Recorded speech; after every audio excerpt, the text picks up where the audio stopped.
Alright, it is November 24th, 2021. We just finished watching the video talking about the Siege Turtle that ArenaNet released today, and they also released some new notes on Elite Specialization updates. This is just before the next beta coming out, the 4th beta, where we'll be able to play all 9 Elite Specializations, as well as the Siege Turtle, the best and most powerful Elite Specialization. And on that note, they have made a lot of changes since they got feedback on the first 3 beta tests. From my own experience, the Catalyst and the Willbender and the Untamed were especially very weak, but every single class had some issues to work out. So, without further ado, let's dive right in. Hello Tyrians, with Beta 4 right around the corner on November 30th, we want to give you an early look at the changes to the End of Dragons Elite specs based on feedback we collected from the first 3 beta events. We've done more than just tune numbers and fix bugs, although the timeline has been tight. We've been listening and we made changes to core mechanics, skills, and traits where called for to make sure that these specializations will be a fun and exciting addition to Guild Wars 2 next year in EOD. There were a lot of changes to make, and with the short timeline, we unfortunately have not been able to follow through with our usual process of editing and localizing these notes into all of our supported languages. We still want to get the details of the upcoming changes in front of you as soon as possible so that you can discuss and engage in theorycraft ahead of next week's beta event, so they are available in English now. While these changes will be seen in Beta 4, we are documenting them here and are not writing them into our November 30th release notes, as they are in development notes to End of Dragons content from previous betas rather than release content. EOD Elite Spec Beta updates in Beta 4 from the previous beta events. Starting with the Catalyst. First appeared in Beta 2, where we saw excitement for several of the mechanics it offered, but your feedback also pointed us to a lot of areas where we could improve it. For each EOD Elite spec, we've put together a list of key items of feedback where we saw expressed during the beta that spec appeared in, and highlights of which specific changes were made to address that feedback. Afterwards, we have the full list of detailed changes for that spec. Key pieces of feedback identified were the Jade Sphere mechanic felt difficult to use and tied the Catalyst down in one location without sufficient benefit to make up for it. That is absolutely true. From people I talked to that play Ellie a lot more than me, it felt like playing Catalyst was more work for less payout than literally having any other specialization in your third spec row.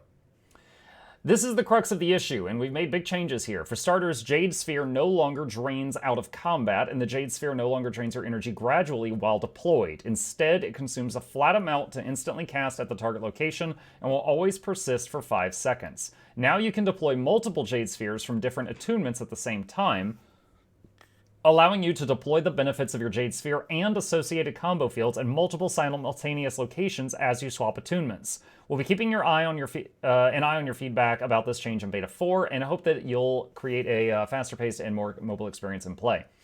Several skills felt difficult to use or weren't connecting with targets when you'd expect them to. Specific changes made in response to this. We've improved a mix of hammer and utility skills to make them behave more reliably or easier to consistently use their full potential. Most notably, the number 3 hammer skill in each attunement has been significantly improved.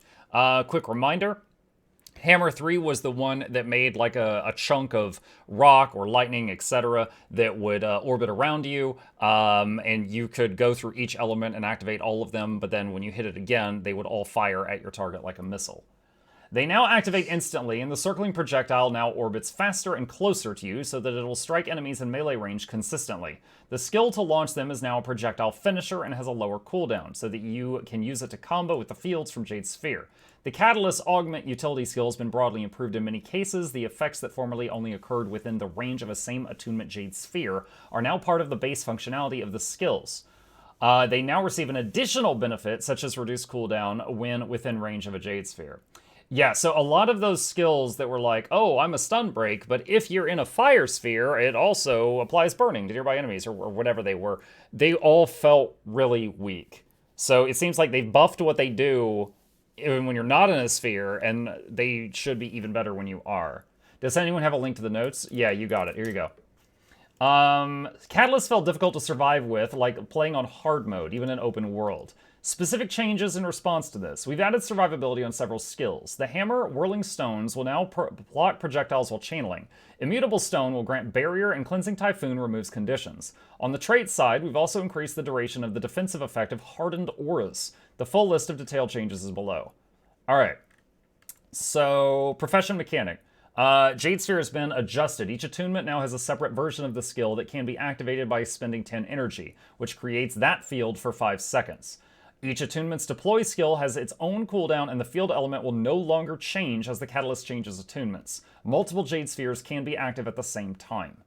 Deploy Jade Sphere is now instant. Catalyst energy will no longer drain while out of combat. Alright. Hammer. Flame Wheel, Ice Wheel, Crescent Wind, Rocky Loop. Those are the 3 skills. These skills now activate instantly. Reduce circle radius from 200 to 130 to better align with melee spacing. Reduced power coefficient, you can read the numbers, I'll just say the rest of it, to compensate for a faster orbit. Grand Finale, reduced cooldown from 20 to 15 seconds. The skill is now projectile finisher. So, really quick, for anyone here who may not have understood, they reduced the damage of this because it's going to be spinning in a smaller circle, which means it's going to hit the target more times. So they need to lower the damage per strike for it to kind of even out. Fire. Triple Sear, reduce the distance from the center point of the 3 attack areas to make it slightly easier to hit the same enemy with all 3. Triple Sear was the one that summoned the little volcanoes. If all 3 hit the same target, a bonus effect would occur. Molten End, the skill now grants more might stacks and longer fury duration for the first enemy struck, and a reduced amount for each additional enemy. Increased power coefficient in PvP and World v World. Water Crashing Font, the skill now heals for an increased amount for the first enemy struck and a reduced amount for each additional enemy. The total healing when striking 5 enemies is about the same. Okay. So it's more... It'll be better when you're fighting less targets than it was before. Cleansing Typhoon, the skill now cleanses 2 conditions before attacking in addition to its other effects. The skill is now a world finisher. Okay, so this is where they baked in a little more defense than what they had before. Air. Hurricane of Pain. Increased power coefficient slightly in PvP and World v World. Windstorm. The skill will now stop moving when the player is approximately 600 units away from their target, instead of always moving 600 units backward. The less limiting behavior can be avoided using the skill without a target selected. Okay. Interesting. So, if you were in PvP and you're just trying to gain as much ground as possible, for example, like you're running forward and you would just like about face and use this to kick 600 backward, you would want to make sure you didn't have a target, otherwise this would just completely fail unless they were right on top of you. But it also should help in PvE with some people accidentally launching themselves off cliffs. Okay, Earth, Whirling Stones. Reduce channel times from 3.25 to 2. This skill now also blocks projectiles around the catalyst while channeling. Immutable Stone. The skill now also grants barrier when successfully blocking. Utilities. Soothing. Oh my gosh, there's so many nodes.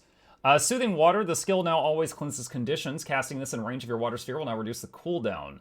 Invigorating Air. This will now always grant super speed. Casting this in range of the air sphere now reduces cooldown, and it is now instant. Fortified Earth, the skill now always grants barrier after fully channeling. Casting this in range of Earth Sphere now reduces its cooldown. Shattering Ice, additional strikes created by the skill now always apply chill. Casting this in range of a water sphere increases duration and reduce the casting time dramatically. Relentless Fire. Where do they post the changes? Here you go. Relentless Fire, the skill now always grants unblockable attacks. Casting this in range of Fire Sphere will now increase duration. Reduce the cooldown from 25 to 20, reduce casting time dramatically. Elemental Celerity, instead of reducing the recharge of all weapon skills when striking an enemy, this skill now recharges weapon skills of the catalyst's current attunement when activated. Reduced casting time dramatically. Hardened Auras increase buff duration from 6 to 10, and Empowering Auras increase from 6 to 10. That's big. Bug fixes. Fix the order of augment skills to utility selection to line up with the elemental-themed utility skills. Jade Sphere fixed a bug where this would use ground targeting while underwater. Fire... I'm just going to skim this. Hang on.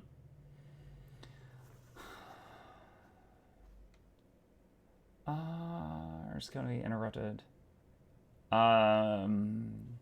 Fixed a bug where hammer skills could not be interrupted by using a different skill. That one I felt. Engineer Mechanist. Oh wait, well we're just stopping to Engineer? Okay. When they did this, when they were talking about classes on the show, Engineer was the last one. All right.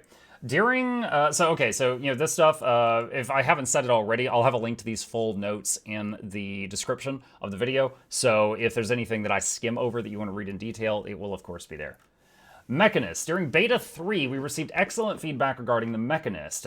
We saw the community excited for the mech itself, a promising Alacrity support build, and a way to play a supported Condi engineer build, but you also helped us identify key location they needed additional polish and improvement. Not everything is 100% complete here. We'll especially still be working on some of the awkward aspects of the mech's crash down summoning in open world to get it more consistent and functional for End of Dragons. So every time you mounted, your mech would disappear, and every time you dismounted, it would crash down. Now, same thing happens with Ranger pets and Necromancer minions, except with a mech, when it crashed down, it does damage. So you could literally just go around the room, Raptor, ground, Raptor, ground, and your mech was just teabagging everything you walked past and killing it. It was silly. Key pieces of feedback we identify. Lack of easy-to-use pet controls like Core Ranger. Yep, had a whole video about this.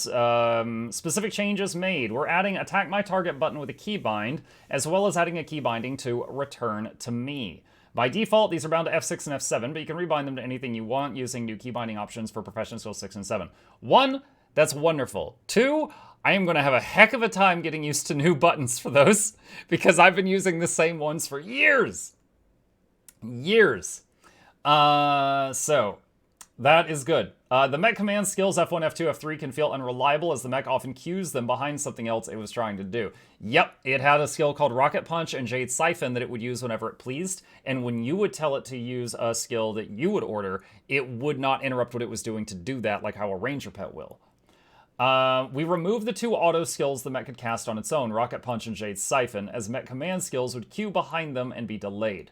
Rocket Punch is now activated when you use Mace 3. That was a ranged projectile that was a stun, and it did some burning damage. The mech will use its Rocket Punch on the same target as your prototype Rocket Fist. Now, the mech command skills can freely interrupt the mech's basic attacks in one another, causing them to be much more reliable and activated. That's fantastic, because one of the mech skills was like a giant force field to block incoming damage on your raid. If you were a support and you couldn't get that shield when you needed to, that could sometimes kill people. Second thought that someone in chat mentioned is, does that mean that if you use any weapon other than mace, you cannot get your pet to use Rocket Punch? Maybe. I mean, right now it looks like it. Right now it looks like that is the case. Lamau Doctor, thank you so much for the 10 gifted subs. I appreciate you. Let me finish these notes, and I'm going to read every single one of those names off. Thank you so much for the support. The mech command skills, I already read that. Too much power is loaded into the mech instead of the engineer player. I'm totally fine with that. This can be unbalancing in PvP, and if the mech is defeated and on cooldown, it led to feeling like you're playing half a spec. It's also difficult to consistently get boons on the mech, leading to wildly varying power in PvE. It was only... I feel like they've already addressed this, in my opinion. It was only difficult to get boons on the mech because you couldn't control it. You didn't have the pet attack and pet come here buttons, so you couldn't get the mech to come over and stand with the raid and get boons. So now you can. I feel like that's already been handled, but specific changes made in response to this feedback. This is a big one. Oh boy. We're adjusting the mech's base attributes before it inherits a percentage of yours down from our level 80 monster base of 1376 to player base of 1000. Okay, so imagine that they just took away roughly 25 to 30% of its stats, something like that. I will say in PvP, I definitely felt like the pet was too strong. And I hate to say that, it felt fun being God mode for a while, but let's be real here. I'm not a Mesmer player. I'm not going to lie about how strong I am like they will. The pet was shredding people with its guns. I just had to survive for 5 to 10 seconds and the pet would kill them. Okay? Like that's all I had to do. I just spam shield skills, run around, whoop, whoop, whoop, whoop, and the pet would take care of business and would teabag them with Sky Circus. It was wonderful. But it was probably pretty strong. In PvE, I don't agree that it was too strong. But PvP Conquest mode, I do. But let's continue. To resolve a related problem, it'll no longer have any precision or inherit that attribute from you by default. Ooh. This is because on a level 80 character, precision up to 1000 points has no effect, and only precision values above 1000 will increase critical chance. I didn't know that. If the mech has a base precision and inherits a percentage of yours, which must include your base 1000, it ends up with a mismatching crit hit chance. We are instead adjusting the trait Mech Frame Variable Mass Distributor to copy 100% of your precision attribute to the mech, so that you can use that trait to cause its critical hit chance to match yours, allowing you to consistently build for crit capping. Okay, that's nice. I mean, that sounds like a quality of life thing to me. By taking away some of the base attributes from mech, it gave us the freedom to increase the power of other parts of the Mechanist kit, especially mace and signet skills. Wait, what's... Oh, hey, what's going on? Is it your bedtime? No. No? Okay, you're just visiting? I'm not doing that right now. I'll try to remember to do that later. Okay. All right. So mace and signet skills. Related to number 3, boons on the mech are an immense amount of potential power, but it's difficult to reliably get boons on it when playing in a group. Now, let me go over that really quickly for people who might not understand the why. Many boons in the game hit 5 targets, and if you're in a group with 5 players and 1 mech, that's 6. Simple math for you Norns. The problem, well, not really a problem, but the boon application will favor a player before a pet. So if you've got 5 plus pet, and 1 person goes out of range, usually a Reaper, because those guys are freaking out of their minds, then you've got 4 plus pet, and the boon will, the pet will be like, please, sir, can I have some more? And it'll get a few boons. Great. But, you know, not consistently. It's not going to consistently happen in that situation. So let's continue. Specific changes made in response to this feedback. A full list of changes will be found below, but a key highlight is that the mech now also inherits signet passive bonuses where appropriate. Okay, I know from playtesting this out before, the only signet that worked on you and the mech was the heal one, which is, you know, it was like a small heal every 2 or 3 seconds or something like that. All the other signets, the one that gave power, the one that gave condition damage, the one that reduced cooldowns, and what was the other one? Oh, the other one was movement speed. None of those affected the mech. It was just the heal one affected both of you. Mech now also inherits Signet's passive bonuses where appropriate, and Shift Signet's passive now automatically copies all boons to you to your mech. Oh, baby! That's amazing! Oh my god, that's huge! Automatically, okay, 1, that means that skill is mandatory. Chat, it is mandatory. 2, that's an excuse to not have to run freaking 4 kits and juggle 5 weapons. I love that excuse. But yeah, that's great. Okay, make your with the same duration, makes your mech function much stronger and more consistently along you in group content. To make this work sensibly and fairly, the mech no longer inherits a percentage of the attributes on its master that are caused by might. In other words, it only benefits from might on itself, not from might on you. Totally fair. I did not even realize it was. I did not realize that it was. That means it was double dipping before. That means if it was getting might from itself and a percentage of your might. I had no idea it was doing that because, again, the way the boon application was working, it wasn't often getting the might in the first place. Interesting. The mech can die suddenly in some content, leaving you with a long penalty cooldown. I'll be honest, I'm completely okay with them fixing this for newer players. I never had that issue. I went in and tanked / healed / alacrobotted, literally he was an alacrobot, like 10 raid bosses. And the only boss the mech died on was Veil Guardian, when a green would explode, and then we're healing everyone up, and of course the heals prioritize players before pets, so the pets were the last things to get healed, and then another green would go off, and the mech would die because it hadn't been fully healed yet. That was the only time it died, and every time that happened, my elite was off of cooldown and it was available, and I just instantly resummoned it. No other boss had a mechanic that killed the mech, so I wasn't really, I didn't have an issue here. Okay, but continuing on. We'll be keeping an eye on this. Right now, we agree that 100-second cooldown is too long. We're lowering it to 50 seconds, okay? There's other aspects of this too, though, which we wanted to address by adding tools to make it harder for the mech to suddenly die in the first place. It'll now also gain the passive benefit of the barrier signet when you have it, giving it some additional damage reduction. Okay, I'm trying to do this from memory. I think barrier signet's passive was 10% damage reduction, and then the active was the big barrier that blocks projectiles, and it gave everyone in the bubble some barrier, like extra temporary hit points on like 4 or 5 pulses. It was great just for, stacking shields and barriers on people just to reduce incoming damage in any situation.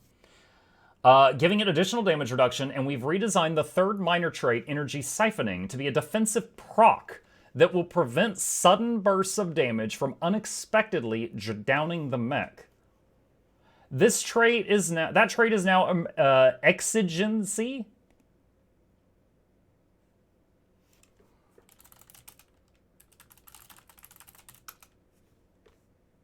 An urgent need or demand. Okay, all right, I'm learning.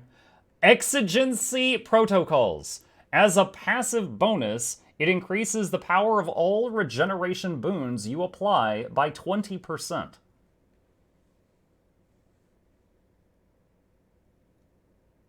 I was already playing this as a support.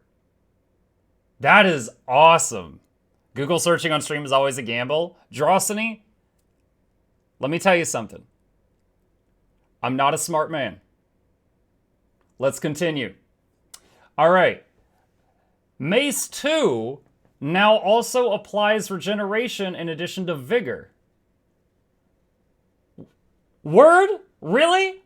As a conditional proc, when the mech drop... Yo, okay. Wow. All right, so Mace 2... was the thing where you hopped forward. It was a very short-range hop. I don't even know if you gained a single step above just walking forward. And it was AoE damage. In PvP, when I was like a power build, I was running around in like Marauder or something, or Demolisher, I think. I had a Demolisher amulet. It would AoE for between 1 to 3k. And, it was a radial. So it was easy to land, clear out Mesmer clones, stuff like that. And it gave you and your teammates vigor. It gave 5-man vigor every, and it was like, if you just spammed the 2 every time it was off cooldown, it was 100% uptime on vigor. So now it does vigor and regen. And I was already playing this as support, so that's awesome. Before, if you had a full support healer Mechanist, the only way to put regen on teammates was either cleanse a condition off of them with the a trait where whenever you cleanse a condition, they get regen. Medkit 2, which can only hit a target that's already wounded. You can't pre-do it. Medkit 5, which will do it some, but it doesn't have 100% uptime. A non-Mechanist can use Elixir Gun's tool belt skill to keep regen up, but a Mechanist doesn't have a tool belt. So this is amazing. Okay, all right, sorry, I'm gushing over this. As a conditional proc, when the mech drops below 50% health, it will gain regen and a strong buff that reduces all incoming damage by half for 5 seconds. Although this effect has a cooldown before it can proc again, please don't be 300 seconds. We are hoping these changes will both help the mech survive burst damage and give you easy-to-use methods to keep it healed. We are aware of specific mechanics in certain content, such as Veil Guardian's green circles, that are affecting pets and are treating these as individual bugs in those encounters to fix in future updates. Really? So I just assumed I needed to work around that. So they're saying that the greens should not even be hitting pets to begin with. That's, I guess, as a pet class fan, that's something to look forward to. I had no idea. I just was like, okay, I need to work around this mechanic.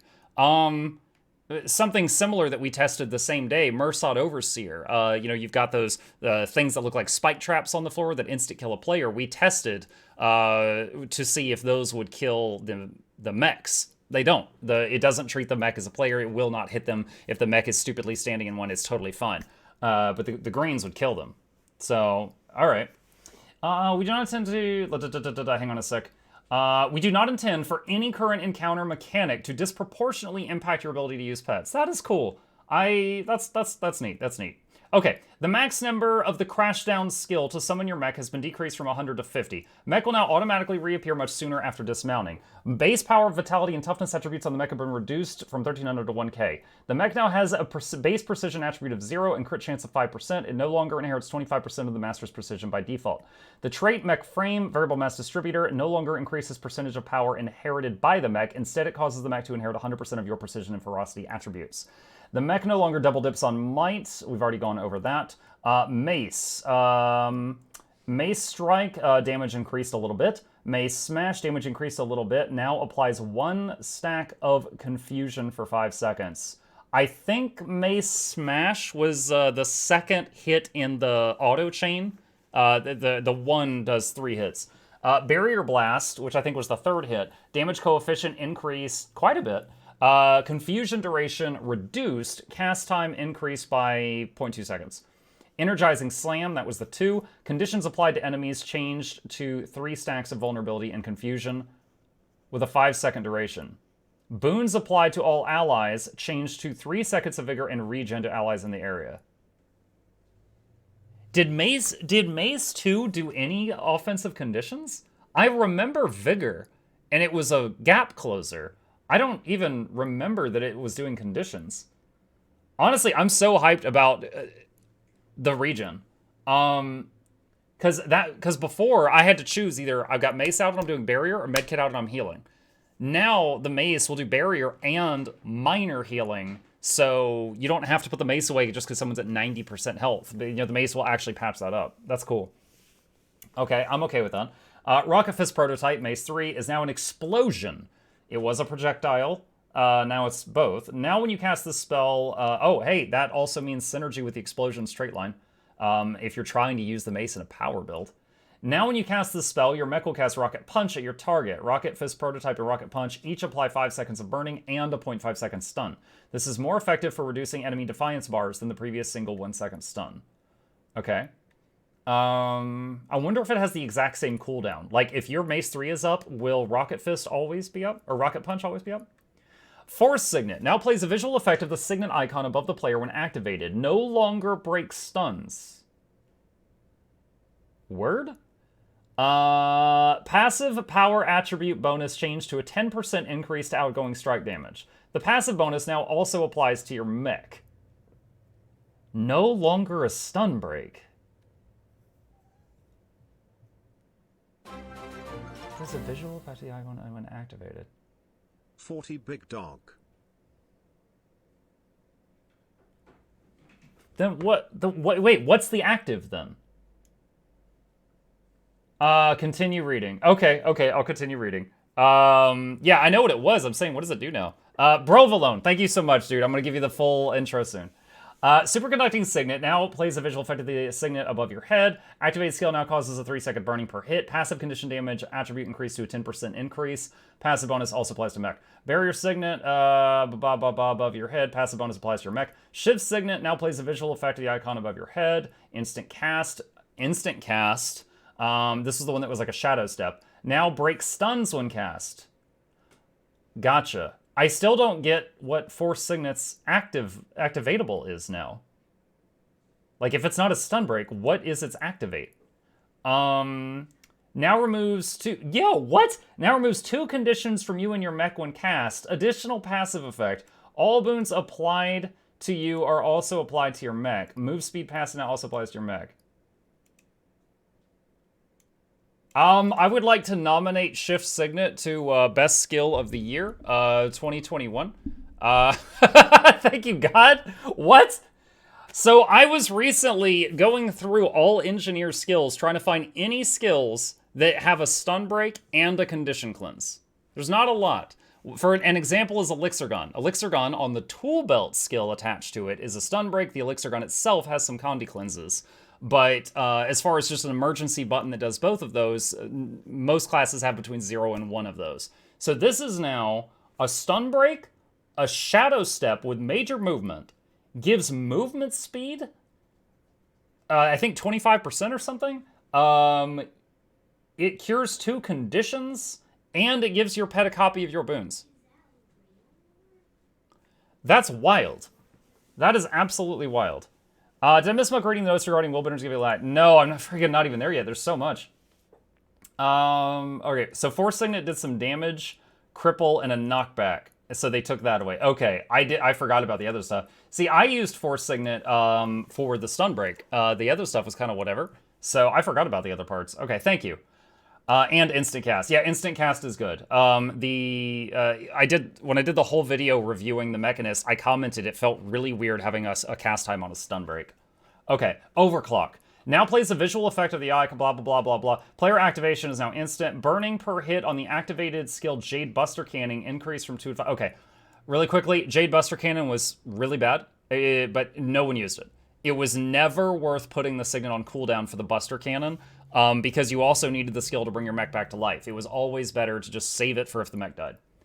So increase the burning from 2 to 5 second base duration. Strike damage dealt by this skill increased 50%. That sounds massive. I'm not surprised because it was crap. It just super, it was like, Hame, 1. It was crap. The mech, now it'll be 1.5. The mech now rotates its torso much faster while aiming the skill to track targets. I never thought I would read a torso velocity buff. Okay.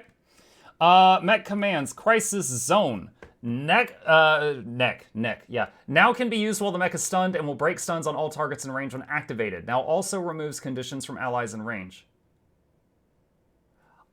Was Crisis Zone the F2 or the F3? It was either F2 or F3 when you ran support. Because I was using it, and I don't remember which one. Number of conditions removed decreased from 5 to 3. Range increase to 600. Regen removed and replaced with stability.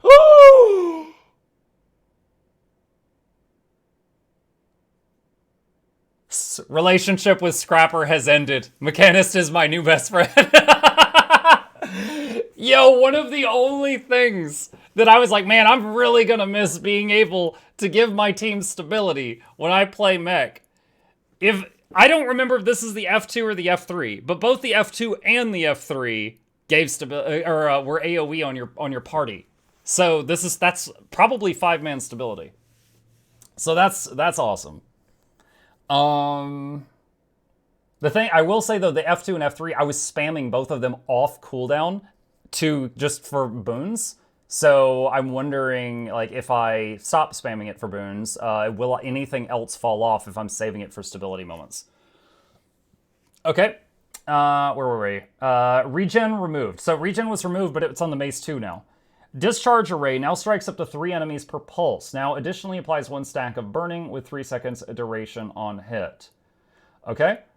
Traits, mech arms, single edge cutters, bleeding duration halved. Channeling conduits, alacrity duration on barrier reduced by 1/4. Honestly, it was really insanely easy to keep alacrity always capped. I don't think this is going to change that. This mech fighter, this minor trait causes your mech to inherit 100% of vitality and toughness by itself, rather than this effect being split between this trait and the third minor. That's good. A lot of us were saying, what's the point of this? There was a trait that's like, your mech skill, so 25% of your stats, 50% of your stats, 100% of your stats. It's like, well, it just feels like they just had one idea and they split it into 3 pieces. Why wasn't this on 1? Energy sight, has Muckrod Ranger yet? No, we're going to be here all night. Energy siphoning, this minor trait has been removed and replaced with exigency protocols, which causes regen to be stronger, saves the mech when he gets low health. We already talked about that. Barrier engine, radius increased, so you can get farther away from the mech and still get barriers. Bug fixes, can rename the pet. F1 and F3 buttons are now fixed. Crisis zone will no longer try to get melee. I didn't even notice it doing that. Just skimming. Shift signet now works. It was all over the place. I remember when they showed this on stream, it actually failed during the demonstration. Okay. So again, you guys can read that yourself if you wish to. Just pause the video. Okay, Willbender. I don't care. Virtuoso. I'm kidding. Willbender. All right. When Willbender made its appearance in Beta 1, we were hoping it'd dash into your hearts. It didn't make it. So it executed changes on some of the major pain points we saw brought up and are excited to see you guys get your hands on it. Skill animation felt stiff. Many skills rooting you in place during animations. We've taken a look at a bunch of skills with the approach of if there's a strong gameplay reason why you shouldn't be able to move while executing this skill. For several of these, the answer was no, and we made adjustments. For example, Whirling Light will now only allows you to move during it, but not only will now allow you to move during it, but also increases your speed. Using the full list of changes for... Okay, so there's details below. The teaser video and theme were about motion and momentum, but the specialization did not effectively deliver on this. Spec changes made in response to the feedback. We want to double down on the essential feel of the Willbender, fast, mobile, never stopping, and rewarding you for pressing the attack. We've taken special care to update Willbender virtue skills to carry the sense of momentum. F1 Rushing Justice have been updated to decrease total execution time, improve the transition between dash and finishing attack, and make the attack portion always execute. The F2 Flowing Resolve is now a short dash that holds 2 charges, oh god, allowing you to space them out to capitalize on the healing effect or use them back-to-back for quick direction charges, leaving multiple trails of the Willbender flames behind you. In Willbender traits, we've reworked Restorative Virtues to be a key component of aggressive builds, as it now reduces the cooldown of all weapon skills whenever you trigger one of your active virtue effects with subsequent strikes while a virtue is active. Lack of synergy with Core Guardian trait lines due to a little support for burning, and lack of exciting interactions between active virtues and virtue-boosting traits. While the Willbender excels at being fast and deadly dual-blade attacker, Beta 1 showed us there was a lot of room to improve that trait selection to allow for other strong and interesting build combinations. We've revamped the first tier of Willbender traits, removing the attribute reductions and focusing them on improving condition damage, and adding burning to Willbender flames, power or healing, respectively. We've also created interactions between this trait and other locations, such as updating the Grandmaster trait things, blah, blah, blah, blah, blah. To Phoenix Protocol to work with the Virtue's Grandmaster Battle Presence to be able to apply Alacrity to allies. Alright, so let's just, that whole paragraph. They can give Alacrity to their team, and you can do condition damage builds for the Willbender. Alright, Willbender Virtues. Willbender Flames. Using the same version of Willbender Flames will no longer cancel itself to better facilitate Flowing Resolve's new functionality. I'm really glad that they are giving them Alacrity, because when I ran with my 10 Guardian squad, we were missing 1 boon, and now it's nice to know that we'll have everything in the game. Wonderful.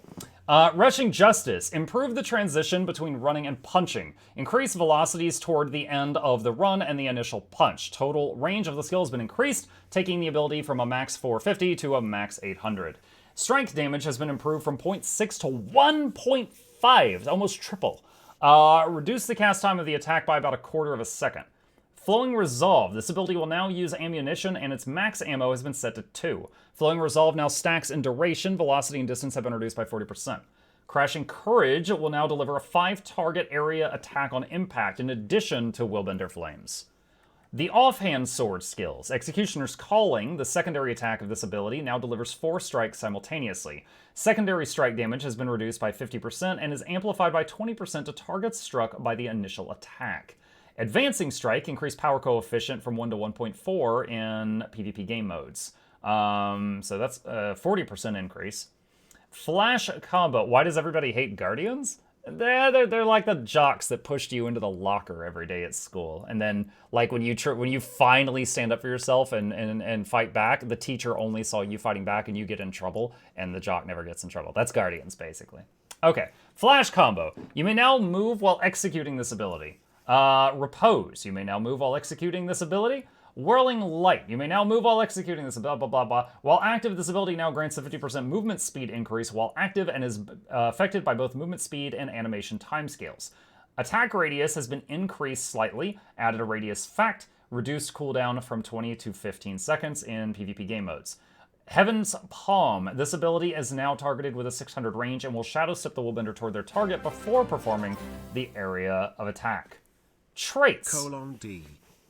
Thank you, Chaos. Boon Pact. This trait has been reworked and renamed to Searing Pact. It will now provide 120 Condi damage and cause Willbender Flames to apply burning to enemies it strikes with a 2-second cooldown. So this sucker is if you want to try to play the Condi Bender. Power for Power will now give 120 power while causing Willbender Flames to inflict 33% increased strike damage. Conceited Curate, Calzone. This trait has been reworked and will now provide more healing power while causing Willbender Flames to heal you on a successful strike. Restorative Virtues. This trait has been reworked and will now reduce the cooldown of all Guardian weapon skills by a quarter second when a Virtue's effect triggers with no internal cooldown. Additionally, activating Flowing Resolve will grant the Willbender 2 seconds of alacrity. Holy Reckoning. This trait has been reworked and will now give you Willbender Might each time any Virtue triggers. Additionally, activating Rushing Justice will give you 3 seconds of Fury. Vanguard Tactics. The boons this trait applies have been adjusted. Shadow Steps will now grant the Guardian Resolution for 3 seconds and Prot for 1.5.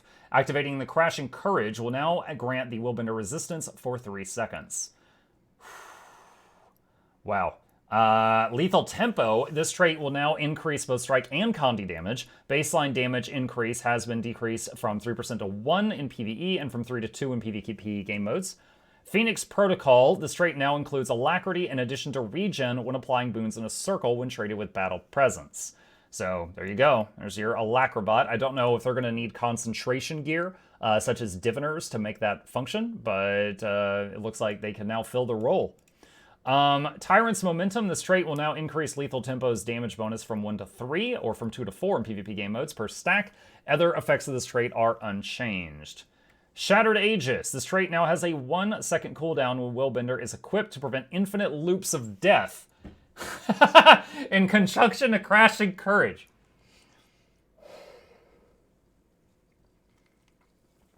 Only Guardian do you have patch notes where they have to fix infinite loops of death. Alright. Virtuoso. I'm going to skim over the sugary bits and try to get to the facts here. We're making changes to make gameplay smoother. Key pieces of feedback. Blades persist between combat, but it's difficult to gain them before fights, especially as certain utility skills would not give them without a target. Virtuosos will now automatically stock a blade every 10 seconds while out of combat. This right here was the #1 issue I heard Virtuoso players talk about. Because with a Mesmer, you don't need to really like pre-clone before a fight, and in most cases you can't. But Virtuoso really felt like you needed to, but you couldn't. It was like you were starting a battle with a gun with no ammo, and then you had to reload as your first action. In addition, you can now use mirror images and decoy without a target to gain blades out of combat. This should make it much easier to initiate a fight with Blade Song, which leads us to... There was no direction in skill activation, leading to vague rotation. We heard a desire for a mechanic to create moments of opportunity and structure to skill use rather than using everything off recharge. Okay, I didn't hear anybody complain about that, but I certainly didn't read all the feedback. Specific changes made in response to this. Minor trait Deadly Blades now, in addition to the existing vulnerability on crit, now causes you to gain a 5% increase to all damage dealt for 5 seconds after completing a Blade Song. This does not stack. This should make it feel better to initiate a battle with a Blade Song and weave them into your skill rotation to keep the bonus damage going. Okay, so it doesn't stack. So it's like you would do a Blade Song, do something else. Do a Blade Song, do something else. Or more accurately, probably 2 or 3 something else's between each Blade Song if you wanted to really maximize that. Quiet Intensity now gives you 10% increased crit chance from Fury, but not your Phantasms. As crit capping Phantasms is still very important, this makes a problem. You'd still need more precision on your gear to crit cap them too. Specific changes made. We agree. Phantasms will now get the 10% bonus critical chance from this trait also. Okay. Infinite Forge and Psychic Riposte were not as good for blade regeneration as Bloodsong. Changes made. We've removed the 3-blade cap from Infinite Forge, and Psychic Riposte now stocks 3 blades all at once when activated. The condition damage traits generally seem underwhelming compared to power options. The condition builds just don't stack up. Changes made. Oops. What if that was all it said? Just like, oh, that's tough. Moving on. A lot of this was probably a bug. Having the trait Sharpening Sorrow selected was causing Bladesong Sorrow to not apply any confusion on hit. That's fixed now. In addition, we bumped up the duration of the bleed applied by Jagged Mind to PvE, and a new 5% bonus to damage from Deadly Blades will also help here. We'll be keeping an eye on how this plays out during the next beta. Alright, sugar. Gameplay changes. While out of combat, you automatically stock blades. Blade Songs. Blade Song Harmony, damage coefficient lowered slightly. Dissonance, damage coefficient lowered slightly. Requiem, damage coefficient lowered dramatically. Base block duration set to 2 seconds. Dagger skills, Flying Cutter, damage coefficient lowered a bit. Flying Cutter Part 2 added a skill fact to clarify that each count towards causing a bonus flurry of blades will expire after 5 seconds if not used by reaching a count of 3. This is not a functionality change.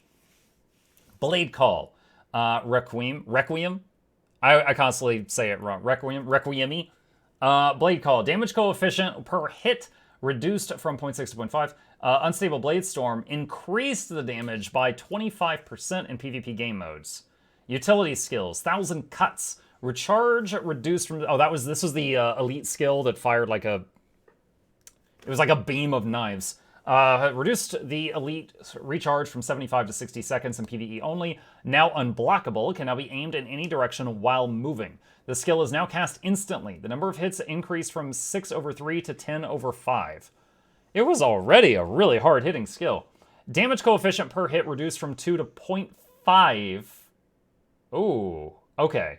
And from 1 to 0.5. Okay. So they added way more hits, but individually each hit hits much less harder than it did before, and it has a shorter cooldown, so you can use it more often. Okay. Rain of Swords, damage coefficient per hit reduced a little, 20%. Psychic Force reduced the cooldown from 45 to 40 seconds in PvP modes. Traits. Psychic Riposte.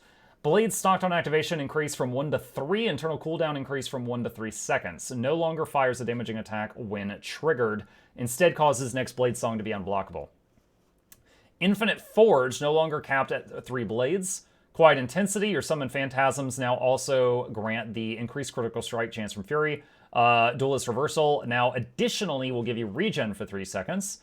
Deadly Blades now additionally grants a 5% increase to all damage dealt for the next 5 seconds after successfully casting Blade Song. Skill, Jagged Mind, bleed duration increased from 2 to 2.5, so a small boost to condition damage there. Core Mesmer. Signet of the Ether added clarifying text stating that for Virtuoso, this skill's passive effect triggers when stocking blades. Okay, so all of these are clarifying. Illusionary Inspiration will trigger when stock... Okay, Illusionary Inspiration, Illusionary Defense, Compounding Power, and Signet of the Ether all trigger when stocking blades. Decoy will now stock a blade if used out of combat. Previously, the skill only stocked a blade if a target was in range. Mirror Images may now be used out of combat to stock 2 blades. Previously, the skill only stocked blades if a target was in range. Okay. And we've got a number of bug fixes here. Again, pause if you want to see this, or click the link in the description. Okay. Necromancer Harbinger. Yes, our new friendly Russian. Harbinger is in many ways flipping Necro's normal gameplay on its head with reduced durability in Shroud and the new Blight mechanic. We collected a lot of great feedback on this during Beta 1 and identified a number of ways to improve the specialization. There was so much feedback here we had to filter down to the most key changes that would be the biggest impact. To do this, we've identified the following common pieces of important feedback from you. Number 1, the mechanic of draining life force to heal in combat when not in Shroud was not very clear and felt more punishing than helpful, as it often made it difficult to accumulate life force to use in Shroud. We agree there was too much going on here. This mechanic felt tacked on with no clear purpose or synergy with the rest of the kit. We are cutting this element out entirely. As it results in less healing, we're making a few related changes. Blight will reduce your max health by less than it did, 1.5% per stack instead of 2, and the Harbinger's heal skill, Elixir of Promise, will have its base healing increased by about 2.5 in PvE and will now apply regen to help keep you topped off as Blight stacks expire. Okay. Yeah, I definitely felt that a little bit when I dabbled with Harbinger the short time that I did. If you were getting hit, like, here's your hit points, and you'd be, like, building Shroud, and it would just constantly do this, which was nice sometimes, but other times you're trying to use a Shroud skill, and it kept saying, like, not enough juice, not enough juice, not enough juice, because your hit points kept stealing it all. And sometimes it was just like, let me take a hit so I can use my skills. So this should help with that situation. Blight as a new mechanic is not meeting expectations. It should interact in some way.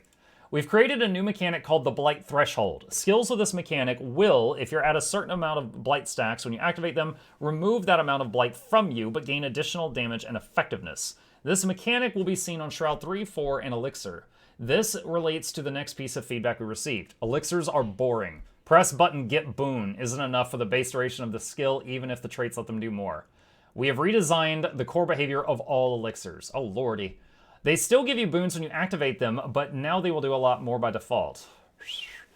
All elixirs are now ground-targeted skills. Okay, so that's similar to when an engineer takes an elixir, the tool belt version of that elixir skill is thrown, and you can do a smaller version of its effect on allies. You will now throw an elixir bottle at the targeted location where it can affect up to 5 enemies in a circle size 240.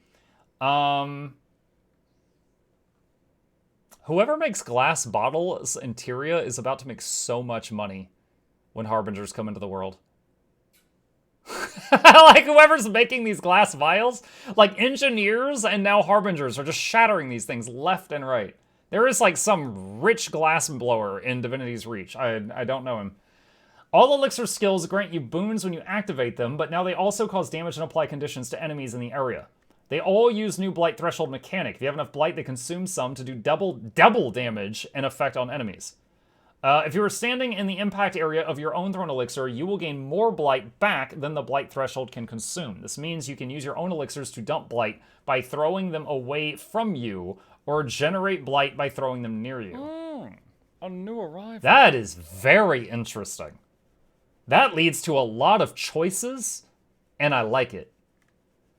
If you use the trait Twisted Medicine, which causes your elixirs to apply boons to allies, the ally boons are now granted in the impact area of the elixir. Since the self-generated boons are on activation of the skill, this means that you can gain boons yourself and apply boons to allies at a distance by throwing an elixir at them. You know what I immediately think of with this? This might become a viable build for any kiting jobs. Not saying it'd be the best in game, but very more than viable.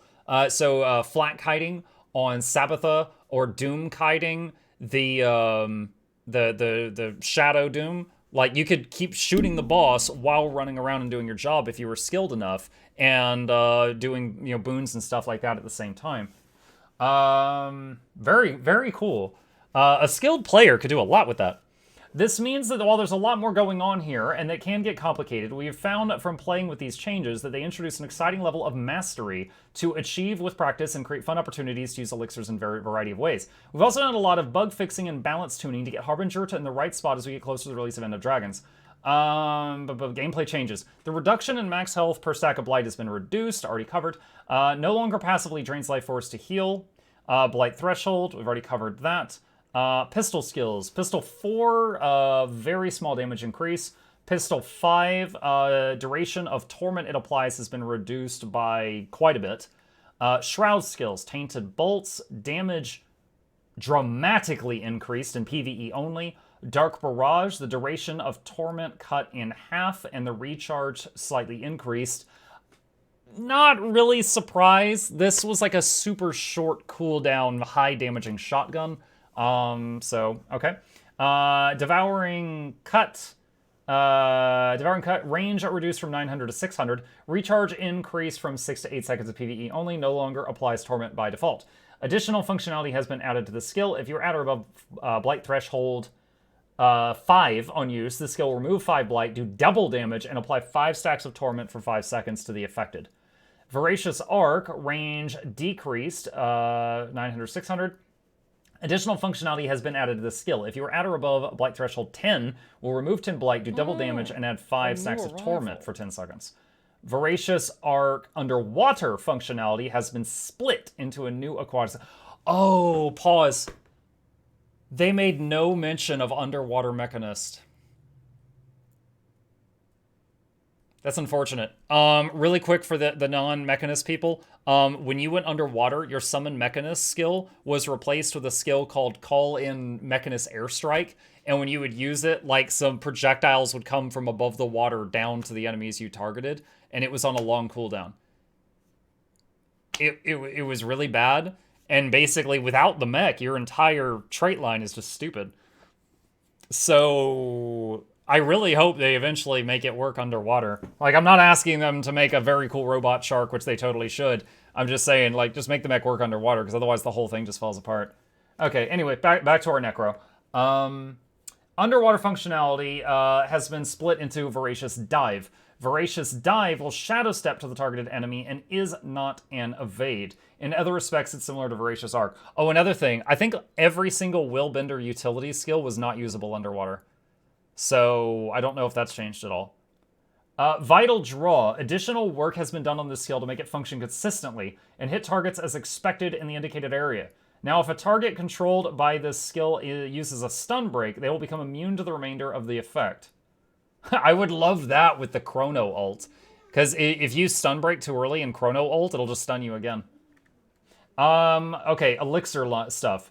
Elixir of Promise. The base healing of this skill has been significantly increased. Now applies regen to yourself instead of vigor. Ground targeted. Enemies in the impact area take damage and are poisoned. No longer generates life force. If you're in the area, get 10 Blight. Blight threshold 5, damage and condition duration doubled. Elixir of Risk. Still grants Might and Fury to you, is now ground targeted and applies weakness to enemies. If you're in the impact, gain 10 Blight. If threshold 5, damage and condition duration doubled. Elixir of Ignorance. Still breaks stuns and grants resistance to yourself. Ground targeted, damage, and applies blind to enemies in the impact. If you're in the impact, gain 10 Blight. Threshold 5, damage and condi duration doubled. Cooldown increased by 5 seconds. Elixir of Bliss. Still removes conditions, generates life force and each removed condition, and grants resolution on cast. Ground targeted, damage and corrupt a boon on enemies in area of effect. If you're in the impact area, 10 Blight. Threshold 5, damage was doubled, corrupt 2 boons instead of 1. I tell you what, if their goal was to make Blight more interesting, this whole keep above threshold 5 to double the strength of your abilities certainly accomplishes that. Elixir of Anguish. Still grants quickness and swiftness to you, now ground targeted, damage and applies cripple to enemies in the impact. If you're in the impact, gain 10 Blight, threshold 5, damage and condi duration doubled. Elixir of Ambition. Still grants all possible boons to yourself on cast. Now ground targeted, damage and apply 1 stack of every damaging condition. Bleed, burn, confusion, poison, and torment for 5 seconds to areas in impact. If you're in the impact, gain 15 Blight. Threshold 10, damage and condi duration doubled.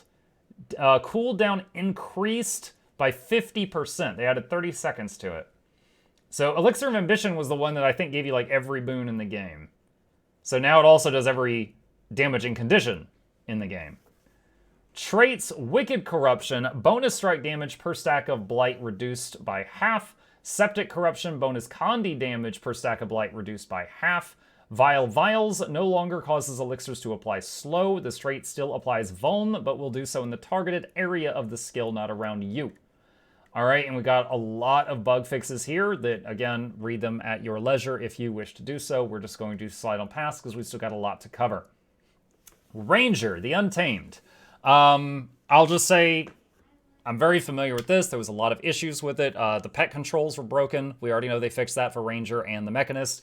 It only worked with Hammer, which it didn't, and it wasn't even that good, but it didn't work with any other weapon in the game. There was a skill that increased the amount of damage you took. It was like increase the amount of damage you take and deal, or reduce the damage you take and deal. So you were always either taking more damage or dealing less. So those were the main issues with Untamed. Okay. The Untamed is the first Ranger Elite spec to improve the power and utility of your pet, and it fell short. We've combed through your feedback to identify the important changes to get it on track, and although this has been a very short time since it appeared, we've taken several steps to make significant improvements to this specialization, and we'll continue to keep an eye on it in Beta 4. Again, the most recent beta had Untamed in it, so there's been a lot less time since that feedback hit than with, for example, the Virtuoso. The Attack My Target command and the keybind for Return to Me were removed. This made Pet feel harder to control and feel worse to play. We've added Attack My Target and Return to Me back, just like the Mechanist. So we've already covered that. The Unleashed mechanic only improves your hammer skills and not of any other weapon. This feels like a punishment for not using hammer. A new mechanic has been created to support all weapons available to Untamed. Now when you become Unleashed, your one skill will be replaced for a few seconds with a powerful Unleashed ambush skill. After using an ambush, there is a cooldown before you can gain access to an Unleashed ambush again. I'm going to skip ahead for a second and tell you something else that really ties in with this. We saw during the video earlier, the Untamed Unleash thing had a 10-second cooldown before. Now it has a 1. Now, because you can move who is unleashed between you and your pet every 1 second, they don't want the ambush to come off cooldown every 1 second. So they made the ambush have an internal cooldown, and I don't yet know what it is. I would assume it's going to be 10 seconds. Also, by doing this ambush thing, which is very similar to, I believe, Mirage, as well as Thief, of course, have ambush-type things. They don't, like, with the hammer, all the skills changed with Unleash. I'm guessing they really didn't want to make a whole new set of skills for every single ranger weapon in the game, and I don't blame them. So this ambush thing is I think it's a cool idea. We'll see how it turns out. The strong visual effect on the player when Unleashed narrows down visual customization of options for your character. This was the thing where it looked like you were covered in snot. Makes it difficult to see armor, outfit, dyes, or infusions. The visual effect will now only appear when you activate Unleash, and then it will fade out over 3 seconds. Will no longer be present the whole time you're in combat. Profession Mechanic. Unleashed Ambush has been added for all ranger weapons available to Untamed. These skills become available for a short duration when entering the Unleashed state, replacing the 1 skill. Using an Unleashed Ambush skill begins a shared cooldown during which these skills will be unavailable. Unleash Ranger, reduce cooldown from 10 to 1, and Pet 10 to 1. Venomous Outburst. Increase the power coefficient from 0.75 to 1 in PvE only. Rending Vine. So I believe this was the F1 where the pet would shadow step to your target and do some damage. No, Jack, I've not gotten to Vindicator yet. Rending Vines, the skill is now a blast finisher. Increase the power coefficient from 1 to 1.3. Blast finisher. Ooh, that opens up a lot of combos. Here, just off the top of my head, have a smoke scale, tell it to F2 so it makes a smoke field, then unleash it, and then hit F2 again. Your pet just stealthed itself and up to 4 people near it. That opens up a lot of options if your pet has a blast finisher baked into it.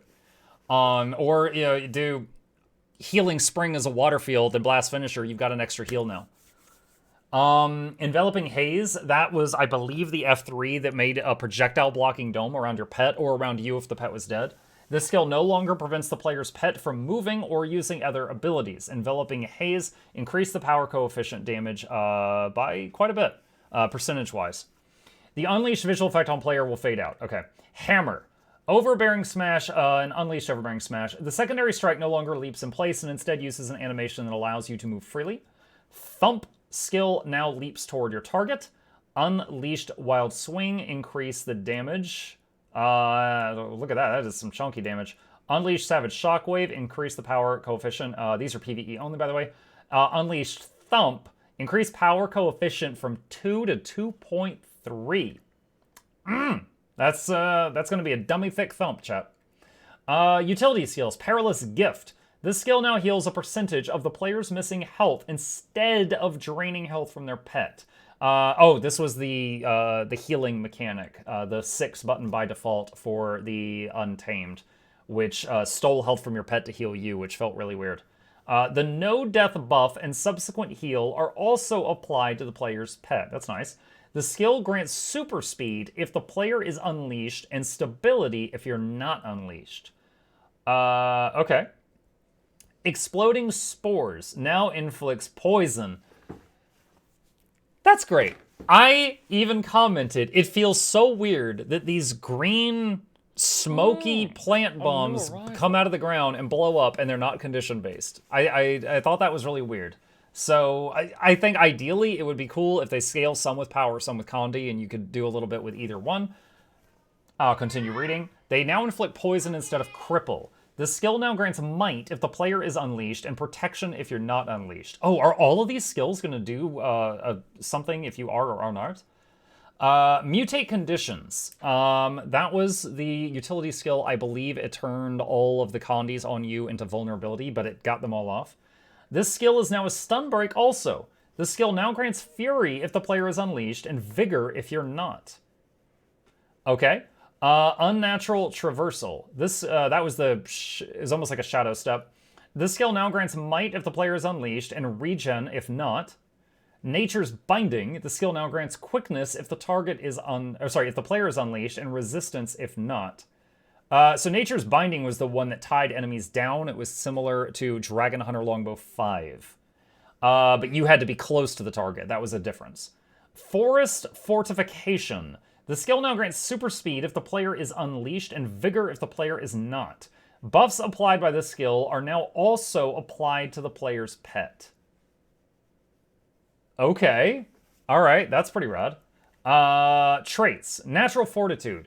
Now causes the Unleashed Ambush skills to siphon health from enemies in addition to other effects. Now, we don't know how much damage the ambush does, but if it's substantial, this might be a very big heal. We don't yet know, but it could be. Blinding Outburst. This trait now increases damage of Venomous Outburst. That was the F1 that teleports your pet to the target, and then it does like a boom. And increases the damage of Unleashed Ambush skills in addition to its other effects. Corrupting Vines. This now causes Unleashed Ambush skills to remove boons from enemies in addition to its other effects. Cleansing Unleash. This trait has switched slots with Bolstering Unleash. It now has a 10-second internal cooldown and cleanses 2 condies instead of 1. That's nice. That's better than it was. So I remember I was comparing this to Druid has a trait in their first column that when they go into Astral Form, they cure 13 conditions. 13! Now, Astral Form has a little bit more of a wind-up. You have to fill the power bar first, but still, it was 13 conditions cured, and then Untamed had a trait that cured 1. It was just like, can we have some middle ground here? You know, it's not even close. Where is this info? I'll drop you a link in the Twitch chat just a second. Hey, is it your bedtime? Okay. All right. Love you. Have a good night. All right. I got it. I've got your message. I will. Okay. All right. Thank you. You got me. All right. Yep. Okay. I would like to love you from a distance now. I need to say goodnight to my friends. Okay. Where were we? I have no idea. What year is it? Okay, so that was buffed by a bit. There we go. Bolstering Unleash. This trait has switched spots with Cleansing Unleash and has been renamed to Nature's Shield. It now grants barrier when you use a cantrip. Oh.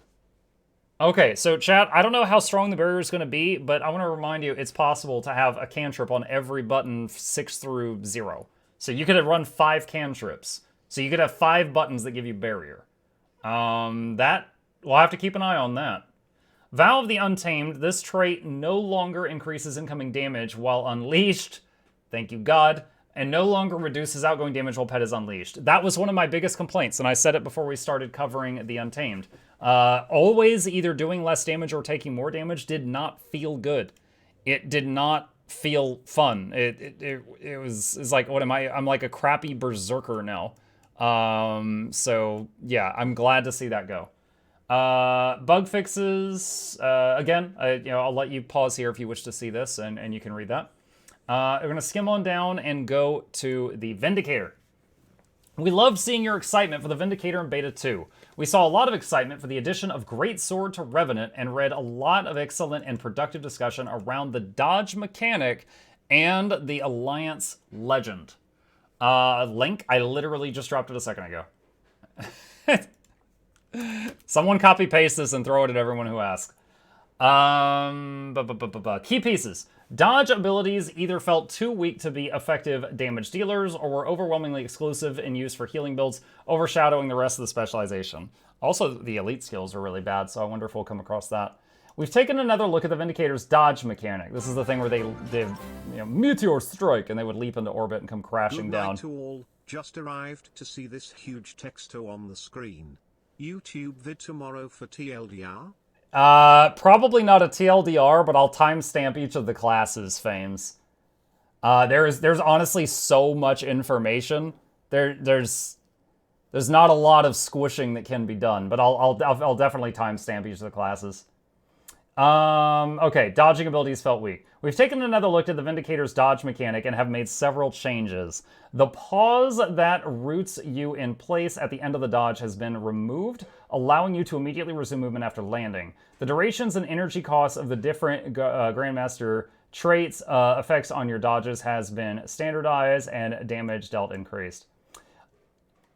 For those of you who didn't see it, a funny thing I found during testing with the Vindicator. I had a Vindicator, and I was up on a hill. And I dodge rolled, which then, my guy leaped into orbit. And then I jumped off a cliff. And then it was like I hit the ground, and my guy would just, splat into the ground. Then, rubber band back into orbit, and then slap into the ground another 1 to 2 times.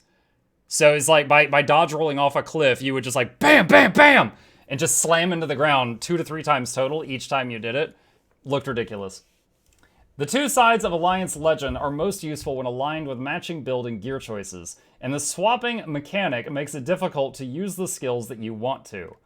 Specific changes we made. Now when Alliance Legend is active, you have an F3 Alliance Tactics skill, which will toggle your Alliance Legend skills between Kurzik and Luxon at no cost, with a 10-second cooldown, to allow you to more specifically toggle skills on demand without activating that slot first. The Vindicator perpetually feels like a hybrid and is difficult to specialize into a damage-dealing role. Changes we made. Several key changes have been made to allow for more focus into dealing damage. In the first trait tier, Leviathan's Strength will now increase strike damage by 10% whenever your endurance is not full. Not full. So they want you to spam the jumping into orbit. Together with improvements to several key greatsword skills, as well as adjustments throughout the traits and the Alliance Legend skills, Vindicator will be more readily available to focus into a power damage role. We will be assessing whether these changes land in Beta 4 and the builds they enable, and will be ready to make additional tuning for End of Dragon's launch if needed. Okay. Alliance Tactics. This ability has been split out from Energy Meld and now resides in the F3 slot. 10-second cooldown, 0 energy cost. Energy Meld, energy cost reduced from 25 to 10. Dodge. Remove the pause at the end and fixed a bug that caused evasion to end before the dodge itself. The ability is no longer affected by animation timescales. Give me just a second.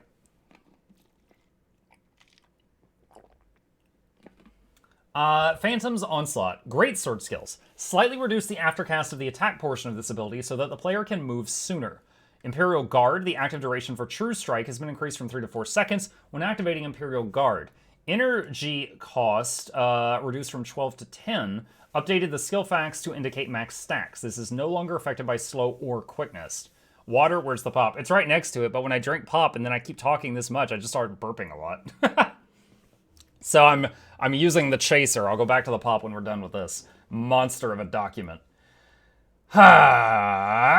True Strike, increased damage per stack of Imperial Guard by 50%, and even more in War of the World. Add a 0.25 second cooldown to this ability.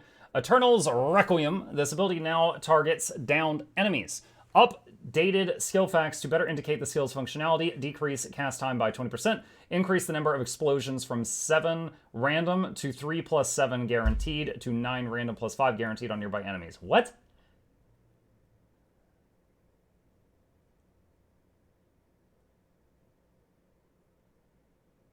I think I get it. That was written really weird. This ability is now a whirl finisher. The skill we're talking about was the greatsword skill that made the tons of little explosions. Damage from this ability will now increment additively on targets instead of as multiple single strikes. Energy cost reduced from 15 to 10. Oh, wow. Utility skills. Alliance abilities will now only switch to their opposites when Alliance Tactics is used. Oh, wow. That is really cool. So you don't have to, like, if you only want to use the blue skills or the red skills and not the others, you don't have to anymore. Oh, wow. That changes this in a big way. Nomad's Advance. Recharge reduced from 10 to 3. Energy costs increased from 15 to 20. Damage has been increased from 2.5 to 3.5. That's a big multiplier. Battle Dance. This ability now gains evasion when it first begins. Reduce the startup time by 400 milliseconds. Cooldown reduced from 10 seconds to 1. Energy cost increased. Scavenger's Burst. Energy cost increased. Recharge reduction from 10 to 3. This ability now grants Fury at the same rate as Quickness. Damage has been increased to 2.25 utility modifier in PvE only. Tree Song reduced. Recharge reduced from 10 to 3. Reaver's Rage. This ability no longer grants Fury per target struck, but instead dazes foes afflicted for 1.5 seconds. Damage has been increased to 2.22 utility modifier in PvE only. This ability is now usable in mid-air. Okay. Awakening. Fixed a bug that caused this ability to affect a smaller area than the indicated 360 radius. This ability is now usable in mid-air. Urn of Saint Victor. Okay. There was almost no one that liked this. Like, there were people, I remember seeing some people in PvP, and they would use the spear thing one time, and then they would never use the urn to flip it back to the spear, because the urn was so bad to even press. Okay. Urn of St. Victor, energy upkeep for this ability has been reduced from -10 to -5. The health cost per second has been reduced by half. Drop Urn of St. Victor, recharge reduced from 2 seconds to 1. Okay, traits. Leviathan's strength now increases outgoing strike damage by 10% when the Vindicator's endurance is not full. Amnesty of Xingzhe, reverse the order of boon application so that Luxon's skills grant might and Kurzik's skills grant regen. Both Energy Meld and Alliance Tactics grant both bonuses simultaneously for increased effect. Forerunner of Death. This trait no longer increases maximum endurance. Damage dealt has been increased by 66% in PvE only.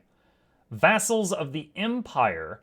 Impact damage from this ability increased by 125% in PvE only. Power coefficient reduced from 3 to 2.67 in PvP in World v World. That's a big increase. Saint of Zu Helzer. This trait no longer decreases max endurance. Healing and barrier applied have been adjusted. And we got a couple bug fixes. Okay. Oh my god. This might... this might be the longest set of notes I've ever covered. Like, ever. I remember when I covered the massive changes that hit the massive sweeping PvP changes that hit all classes last year. I think this might be longer than that. This is a lot. Are these notes any good? Yeah. I mean, most of them. Yeah. I mean, there's some things that people are mad about. Mostly the thing I'm about to read, I think, but most of them pretty good. All right, Specter. We saw a lot of eagerness for the addition of a support spec to the Thief. Beta 3 generated a lot of excellent buildcraft and discussion, and we've begun tuning the Specter for an appropriate debut in the End of Dragons. Before I even start reading this, let me talk about my thoughts on the Specter. So, Guild Wars 2, up until this moment, did not have any single target healers. Which was really weird for an MMO. Most MMOs, they've got, World of Warcraft, you've got your Holy Paladin, really good at keeping the tank alive with massive single target heals. And then you've got other people that are really, really good at AoE healing for smaller numbers. So the whole raid gets hit and they start healing the whole raid back up. The tank is getting hit by a truck every second, and you've got one guy just devoted to healing that guy. Guild Wars 2 didn't have that. Guild Wars 2 just had, Druids heals everyone in a circle. Firebrands heals everyone that is sort of close to the Firebrand or in a cone. Engineer Scrappers, they've got like a conal water gun type thing that heals everyone in that. Tempest, just water sprinkler noises all over the place. But none of it was single target. None of them did you have to target the guy you wanted to heal until now. So it's hard to say immediately how this will shake up the meta because it is going to change it, It's not like you're just remove this one guy from a group and put a Specter in. Like, this would be the creation of, whole new parties. Okay, continuing on. Key pieces of feedback. Consume Shadows was causing Shadow Shroud to feel like something you should enter and then immediately exit to get Consume Shadow's healing effect as quickly as possible. This diminished the utility and fun of Shroud skills themselves, as it was a strong reason to never use them. Okay, really quick refresher for people that don't know. So, Consume Shadows is a trait that when you left Shroud, all your remaining Shroud energy was consumed to do a heal on the area around you. So, what many people were doing is they would never use the Shroud skills. They would just Shroud on, Shroud off. Big heal, and then just do non-Shroud things. So, as developers, I'm sure this infuriated them because the Shroud skill 1, 2, 3, 4, and 5 they made were never used. So I get why they did it, but I know a lot of people aren't happy about it because it's going to make you have to use your brain a little bit more. Specific changes made in response. The maximum potential healing and barrier from Consumed Shadows will now grow stronger every second you are in Shroud, up to 5 seconds. In Shadow Shroud itself, the skill's Dawn's Repose has been changed from a dash to a ground-targeted leap. Make it easier to target a specific location and is now a leap finisher. That sounds nice. Number 2, Endless Night, by affecting 3 targets, was creating expected gameplay of manually selecting and rotating between different targets in a group in order to sustain quickness on multiple targets, which isn't very fun to do. That's true. Not with our UI, anyway. We would rather not have Specter able to strongly cover both alacrity and quickness for groups, and so have decided to focus on the alacrity aspect. The thing is if they still have, I forget what the name of it was, but one of their wells was basically give you whatever boon you don't have. If they still have that, they might still be able to do quickness a little bit while doing alacrity. Endless Night has been adjusted to only target one ally. This may maintain a strong all-around support role for a focused target in certain gameplay, such as 2v2 PvP or playing with a friend in the open world, while allowing Specter to still fill healing and alacrity support roles for group play. I personally believe that 2v2 and 3v3 are, and 5v5 will be Specter's strongest game mode. We'll see. I could be totally wrong, but that right now, that's what I see. Full list of changes. Using this skill will now, Siphon. Using this skill will now stop auto-attacking to better accommodate with traits like Hidden Thief that grants stealth. Scepter. Triple Bolt. Fixed a bug that caused this ability to be queued twice. Shadow Sap. Fixed the skill Fact for barrier application. Endless Night. The number of targets this ability affects has been reduced from 3 to 1. Slow and Quickness application has been reduced from 2 to 1.5. Fixed a bug that caused the targeted ally to not be affected when attempting to fire through multiple allies. Okay. Shroud. Leaving Shadow Shroud now sets the Shadow Shroud ability on full cooldown. Dawn's Repose. This now is a ground target ability instead of a dash. Range has been reduced slightly, with the affected radius being reduced and Fear being reduced from 2 to 1.5. Now Elite Finisher. Eternal Night updated the VFX slightly, reduced an aftercast. Traits. Shadow Step. Broken Barrier will now be distributed evenly among allies affected. I was trying to say afflicted. Affected. Consume Shadows. This trait has been reworked and the maximum healing potential reduced in PvE. Activating Shadow Shroud now grants a stack of Consumed Shadows, and the Specter will gain a stack of Consumed Shadows every second in Shroud, up to 5 stacks.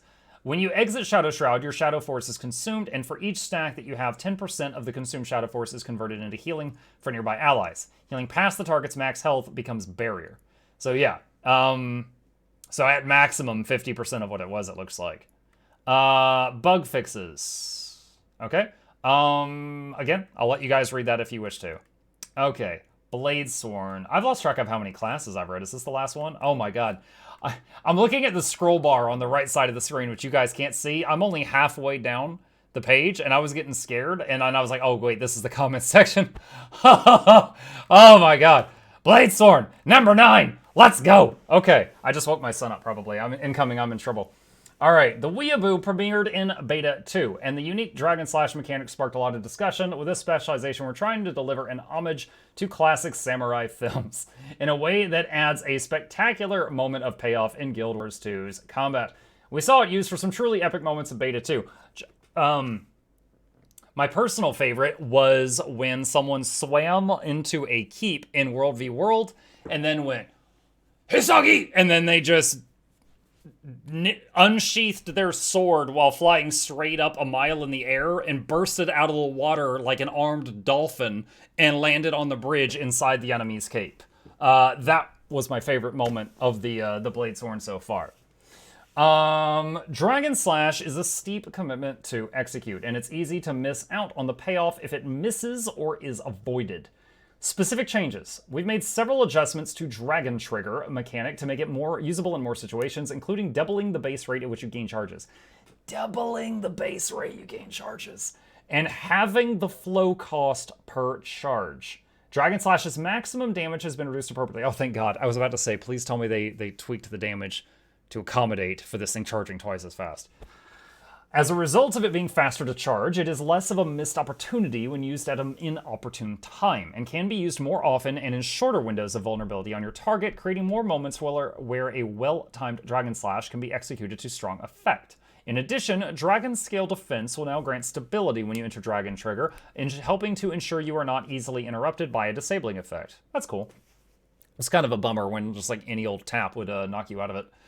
Lush Forest was creating some gameplay incentives which felt strange, such as using all ammo skills as quickly as they could regenerate their last charge. The resulting builds, while powerful, weren't necessarily fun to play.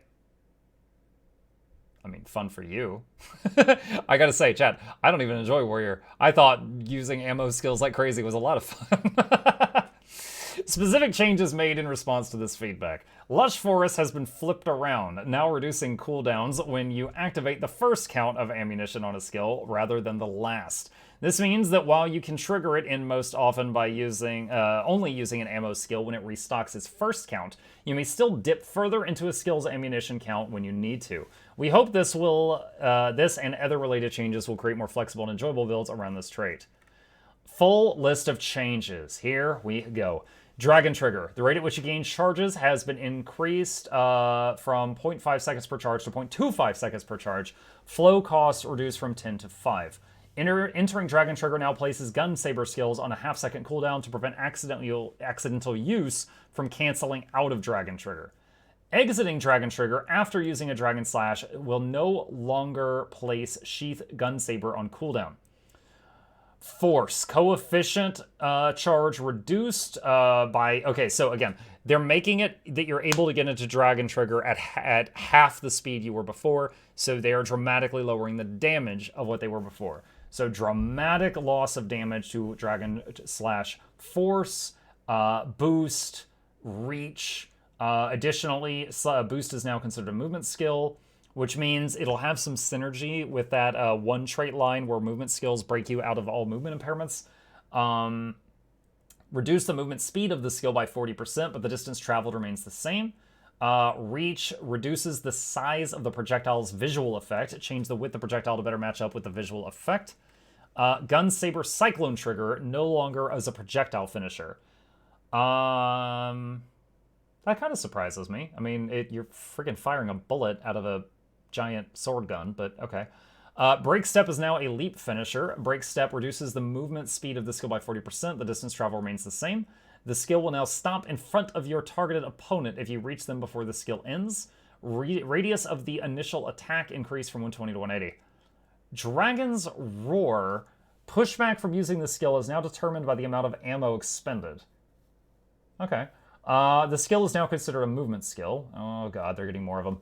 Utility skills. Flow Stabilizer now grants Fury when used instead of Stability. The bonus effect is now triggered if you have Fury instead of Stability.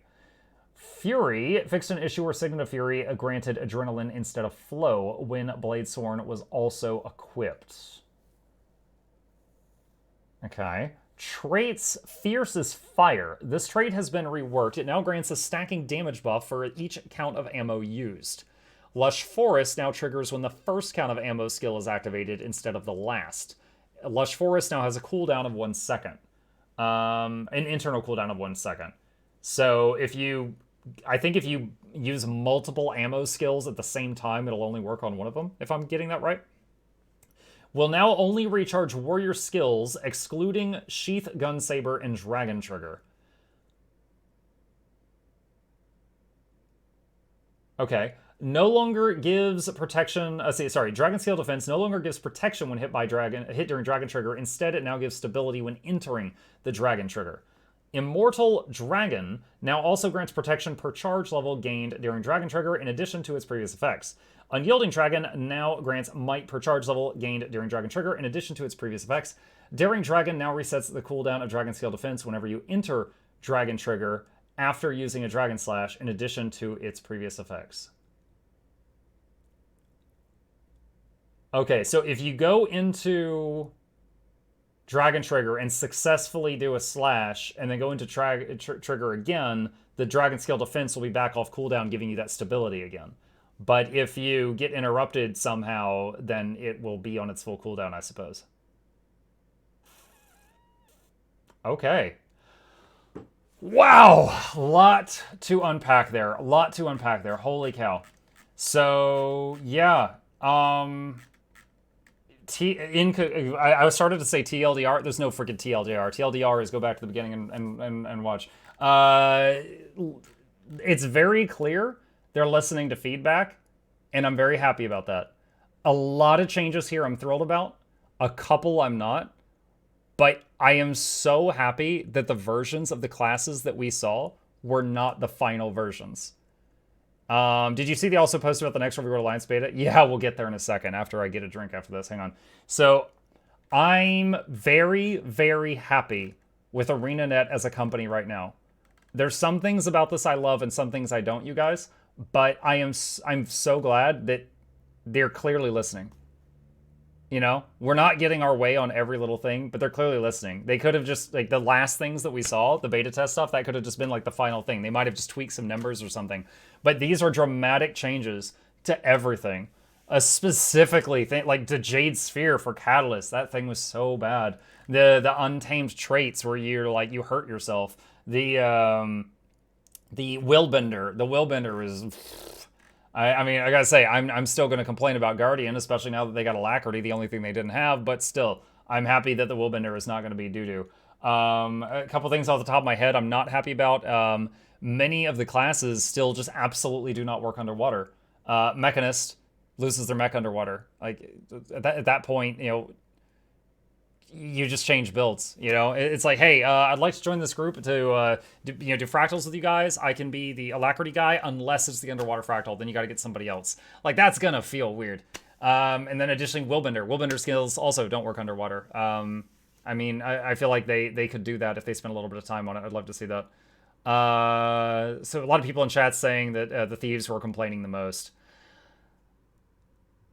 So as someone who plays support a lot, I'm honestly shocked that the thief skill to use Siphon to instantly revive someone, pretty much, that got through. I thought that was a bug, because I believe the tooltip read something like Siphon will revive the target for like 15%, but it's actually just like fully reviving people if they're like 60 or less. And I was like, oh, that's a bug. They're going to fix that. Very surprised to not see. Actually, you know what? I skimmed over the bug stuff. Hold on. Let me see if there's anything about that in here. Because I did skim. Let me see. Revenant, Specter. Here we go. Lead test Siphon no longer requires a pathing check. So it removes the odd smoke bomb. Now recharge the site. Nope, nothing in here about that. Nothing at all. So I assume that a correctly support Specter could still instantly revive people with Siphon, which to me is really weird. That's just like they're a long-range Necro, or long-range Blood Necro now, but better. So that's wild. Did the patch notes save Ranger for you, or are you still learning Mechanist? So, okay, so in answer to that question, we're talking about my own personal, what is fun to me. Untamed offers no support, no boons, no utility, nothing like that. It cannot be played as Condi. So it cannot be a healer. It cannot give any buffs that help a group out. And it cannot be as Condi. The only way to play it is power. Now, they have opened up other weapon types. It was hammer only. Now it's more than hammer. And you know what? Actually, hold on. I'm going to refine my statement. They did just add condition damage to the exploding spores. And since it will work with other weapon types, it's possible that something like maybe short bows ambush will be a massive bleed. So maybe Untamed will work with condition damage. It's possible. I'm not sure yet. So yeah, and I think it'll be much better. You can move you're no longer taking amplified damage. You can move the unleash mode between you and your pet with a 1 second cooldown if you need to quickly access some skills. I think those are great. There's still a couple of things which would make it a little bit better. Let me give you a quick example. You ever downstate a ranger in PvP, you're trying to stomp him, and he'll hit like F2, and his gazelle will stun you to interrupt the stomp? That's something rangers can do. If you're untamed and your pet is unleashed, your pet doesn't have those skills. So if you're downstate, you cannot have your pet interrupt the guy that is stomping you. So in that moment, it feels really bad to be an Untamed. Because your unleashed pet is crap. You know, it depends on the situation. Now, I do feel like they've made great strides, but I gotta say, Mechanist has got my eye shot. It's like the meme, or I got my arm around Ranger and I'm looking back and Mechanist just walked by in the red dress. I'm staring at Mechanist right now. I've really got my eye on that. But yeah, those are the notes. That's what this video is going to end off. If you got any comments about it, put them in the comment section down below. And I'll see you guys next time after I've drank a lot of water.